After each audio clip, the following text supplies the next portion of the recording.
ವಿಜಯ ರಾಘವೇಂದ್ರ ಅವ್ರಿಗೂ ಕೂಡ ಬಹಳನೇ ಆಶ್ಚರ್ಯ ಆಗಿದೆ. ವಿಜಯ ರಾಘವೇಂದ್ರ ಅವರ ಫಸ್ಟ್ ರಿಯಾಕ್ಷನ್ ಏನಾಗಿತ್ತು ಅಂತ ತುಂಬಾ ಜನರಿಗೂ ಕೂಡ ಕುತೂಹಲವಿರುತ್ತೆ. ಯಾಕೆಂದ್ರೆ ಡಿಬಾಸ್ ದರ್ಶನ್ ಅವರು ಮತ್ತೊಮ್ಮೆ ಈಗ ಜೈಲ್ ಸೇರ್ಬೇಕಾಗುತ್ತೆ.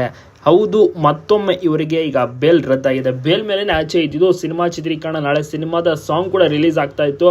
ಬಟ್ ಅದರ ಒಂದು ಖುಷಿಯಲ್ಲಿ ಇದ್ರು. ಸುಪ್ರೀಂ ಕೋರ್ಟ್ ತೀರ್ಪು ಬಂತು. ಈಗ ಮತ್ತೊಮ್ಮೆ ಬೇಲ್ ರದ್ದಾಗಿದೆ. ಅವರು ಮತ್ತೊಮ್ಮೆ ಈಗ ಜೈಲ್ಗೆ ಹೋಗ್ಬೇಕಾಗತ್ತೆ. VIP ಟ್ರೀಟ್ಮೆಂಟ್ ಏನೂ ಕೂಡ ಇರೋದಿಲ್ಲ ಈ ಸತಿ. ಡಿಬಾಸ್ ಅವ್ರಿಗೆ ಎಲ್ಲೇದ ಒಂದು ಶಾಕ್ ಎದುರಾಗಿದೆ. ಅವರು ಏನೋ ಒಂದು ಬೇರೆ ಫಂಕ್ಷನಲ್ಲಿ ಇರ್ತಾರೆ. ವಿಷಯ ಗೊತ್ತಾಗುತ್ತದಂತೆ ಈಗ ಬೆಂಗಳೂರಿಗೆ ಬರ್ತಾ ಇದ್ದಾರೆ. ಪವಿತ್ರ ಅವರನ್ನು ಕಸ್ಟಡಿಗೆ ತಗೊಂಡಾಯಿತು, ಅರೆಸ್ಟ್ ಮಾಡಾಗಿದೆ. ಇನ್ನು ಡಿಬಾಸ್ ಅವರು ಕೂಡ ಈಗ ಬರಬೇಕಿದೆ. ಅವರು ಕೂಡ ಸರೆಂಡರ್ ಆಗ್ತಾ ಇದ್ದಾರೆ. ಇದ್ರ ಬಗ್ಗೆ ವಿಜಯ ರಾಘವೇಂದ್ರ ಅವ್ರಿಗೂ ಕೂಡ ಆಶ್ಚರ್ಯ ಮತ್ತು ಶಾಕ್ ಕೂಡ ಆಗಿದೆ. ಅವರು ಕೂಡ ನಿರೀಕ್ಷೆ ಮಾಡಿರಲಿಲ್ಲ. ಯಾಕೆಂದರೆ ಈಗ ಬೇಲ್ ಮೇಲೆ ಇದ್ರಲ್ಲ, ಆರಾಮಾಗಿ ಸಿನಿಮಾ ಅಂತೆಲ್ಲ ಕಂಪ್ಲೀಟಾಗಿ ಓಡಾಡ್ಕೊಂಡಿದ್ರು ಡಿಬಾಸ್ ಅವರು. ಅದೇ ಮುಂದುವರಿತು ಅಂತ ಅಂದ್ಕೊಂಡಿದ್ರು.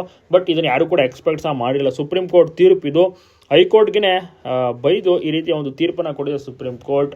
VIP ರೀತಿ ಏನೂ ಕೂಡ ಇಲ್ಲ, ಸಾಮಾನ್ಯರಂತೆ ಜೈಲಲ್ಲೇ ಇರಬೇಕಾಗತ್ತೆ ಅಂತ ಕೂಡ ಹೇಳಿದ್ದಾರೆ. ಈಗ ಡಿಬಾಸ್ ಅವರು ಯಾವ ಒಂದು ಜೈಲ್ಗೆ ಶಿಫ್ಟ್ ಆಗ್ತಾರೆ, ಬಳ್ಳಾರಿಗ ಅಥವಾ ಪರಪ್ಪನ ಅಗ್ರಹಾರಕ್ಕೆ ಜೈಲ್ಗೆ ಶಿಫ್ಟ್ ಆಗ್ತಾರ ಕಾದು ನೋಡಬೇಕು. ವಿಜಯ ರಾಘವೇಂದ್ರ ಅವರು ಬಹಳಷ್ಟು ಭಾವುಕರಾಗಿದ್ದಾರೆ.